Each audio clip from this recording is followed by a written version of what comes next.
Hello everyone, my name is Hisham. I'm the owner of Clemson Aeronautics, where we make the riveting and dimpling systems. We are starting on our front spar on the horizontal stabilizer, and the next step, which in page 8-5, is to rivet the doubler and the caps to the spar. First, we have to put them together and line them up correctly. And of course, clico them in a way where they don't move while we're riveting. To line them up, if you have missed the other videos that I had in the past concerning this subject, I'm just going to brush on it real quick. I'm utilizing 3 tools to make sure that the caps and the doublers are lined up in the correct place where I drilled them. Because if it's off by a little bit, all the rivets are not going to go in there correctly, and you'll be scratching the rivet. Every time you scratch aluminum, you create weakness, so you have to be careful with that. So you want it lined up really good. So when you put the caps in their place, how do you know that it went back to its own place where you actually drilled it? Well, there's 2 size holes in the caps, a number 40 and a number 30. So I initially put the cap in its place with 1 clico, and I helped to line up the holes using this pointy tool. It's a scribe, but I put it in the hole and kind of wiggle it to make sure that it is, both holes are centered together, and then I would run a number 40 drill in there. After that, I put a number 30 from the side to make sure that the number 30 hole line up also. So I put a number 40 on the flange side and put a number 30 on the other side. To make sure it is lined up, then I would clico it, and I might just leave the drill in there while I'm doing that to make sure it doesn't move. So you guys pretty much get the idea how this would work, just to make sure they are lined up correctly before we start riveting.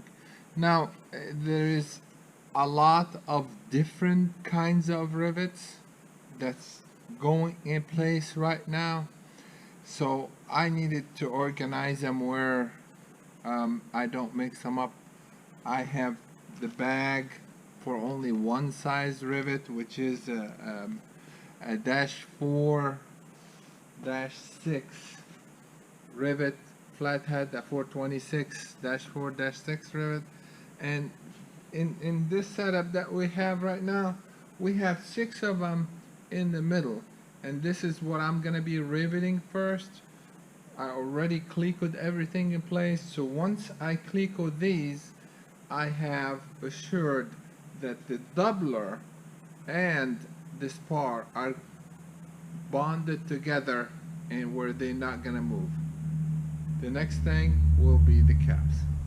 Again, the technique that I'm gonna be using for riveting right now, I am gonna put this riveting die, it's a bigger flat one that's a 1/2 inch, on the head of the flat rivet, and this one is gonna be doing the squeezing for me, so it is the one that's movable, so I don't have to kind of aim for the head of the rivet.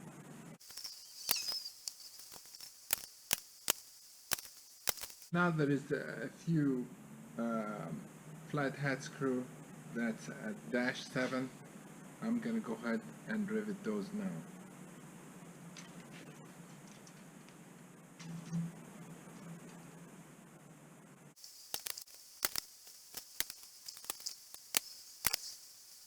And now we have a whole lot of 470 rivets, 4-7. we're gonna go ahead and do that in one shot.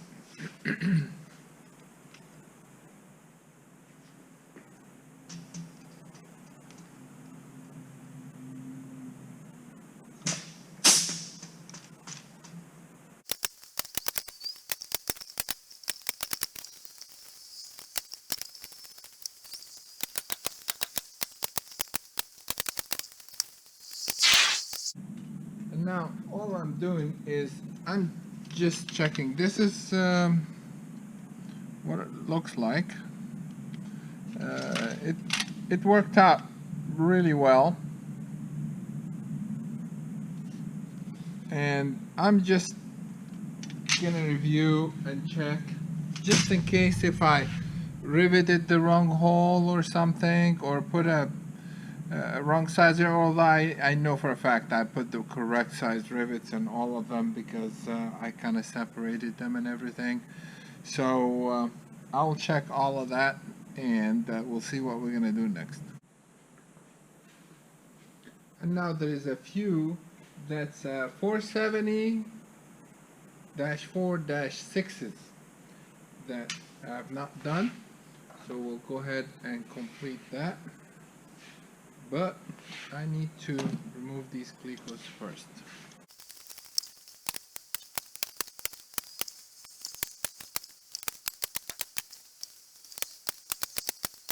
Now there is the rest of the cap rivets. It's a 4-5, so we're gonna have to readjust.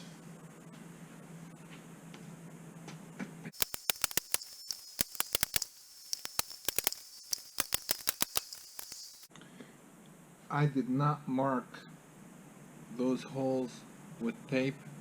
I marked them with the clecos, and in the midst of riveting I forgot that I'm marking them with the clecos. I was gonna take one out and put a rivet in there, but luckily I remembered, so I didn't have to drill anything out. So make sure when you're doing this operation that you mark everything really well, and don't let anybody interfere with you in the middle of this. You're trying to concentrate. I am like that. If somebody calls me and or knock on the door or something like that, and I lose track, I could do mistakes. So it's one of those things that you can easily get confused by interruptions. And now it's time for the 9 holes in the flanges that takes the -3, -4.5 rivet flathead. So I'm gonna go ahead and set up to do that.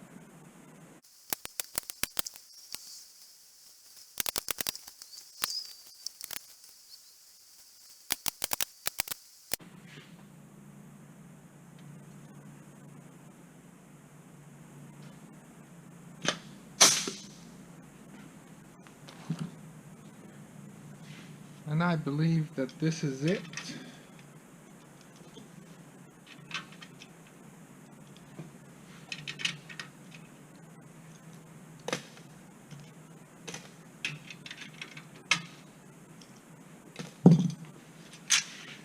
That's the end result.